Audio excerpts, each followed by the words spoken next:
त्यामुळे कर्जतच्या जनतेचे जे जे प्रलंबित प्रश्न असतील त्या साऱ्या प्रश्नांना वाचा फोडण्याचं काम मी ह्या विधिमंडळाच्या माध्यमातून या ठिकाणी करत आहे.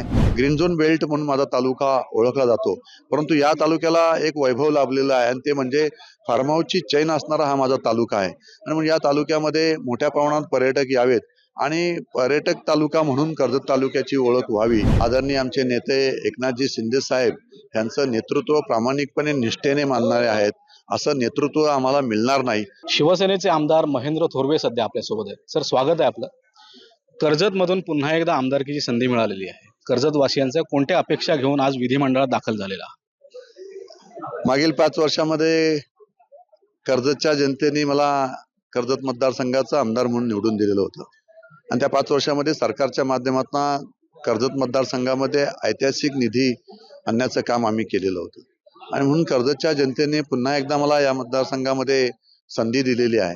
त्यामुळे कर्जतच्या जनतेचे जे जे प्रलंबित प्रश्न असतील त्या साऱ्या प्रश्नांना वाचा फोडण्याचं काम मी ह्या विधिमंडळाच्या माध्यमातून या ठिकाणी करत आहे.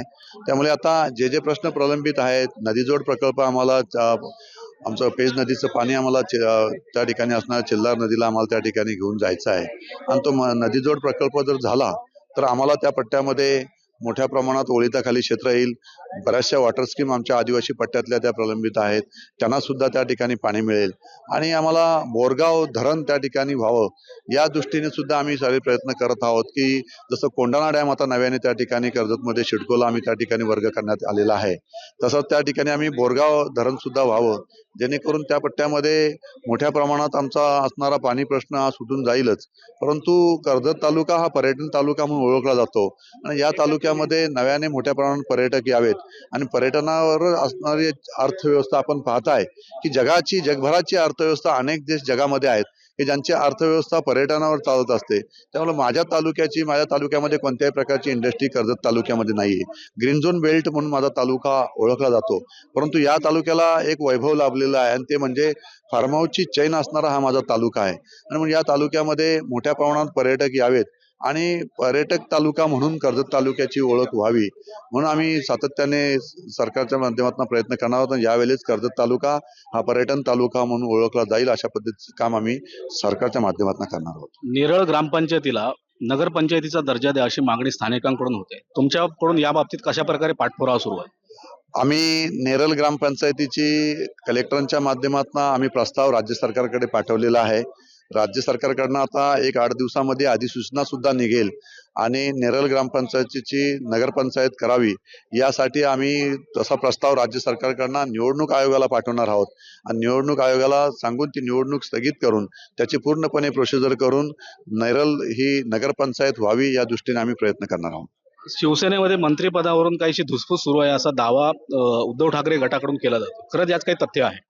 नाही, असं काय बिलकुल काही त्यात तथ्य नाही. सगळेच आमचे आमदार आदरणीय आमचे नेते एकनाथजी शिंदे साहेब यांचं नेतृत्व प्रामाणिकपणे निष्ठेने मानणारे आहेत.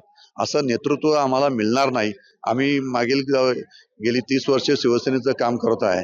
ज्या पद्धतीने उद्धव साहेबांनी स्वतःच्या मुलाला मंत्री केलं आणि स्वतः मुख्यमंत्री होऊन बसले, म्हणजे जे काय पाहिजे ती फक्त ती ठाकरे प्रायव्हेट प्रॉपर्टी होऊन बसलेली होती, ती शिंदे साहेबांनी पूर्णपणे हे चित्र बदलून टाकलं आणि खऱ्या अर्थाने सर्वसामान्य शिवसैनिकाला न्याय देण्याचं काम शिंदे साहेबांनी या सरकारमध्ये असणाऱ्या आता मंत्र्यांना सुद्धा दिलेलं आहे. नव्याने काही आमदारांना संधी दिलेली आहे.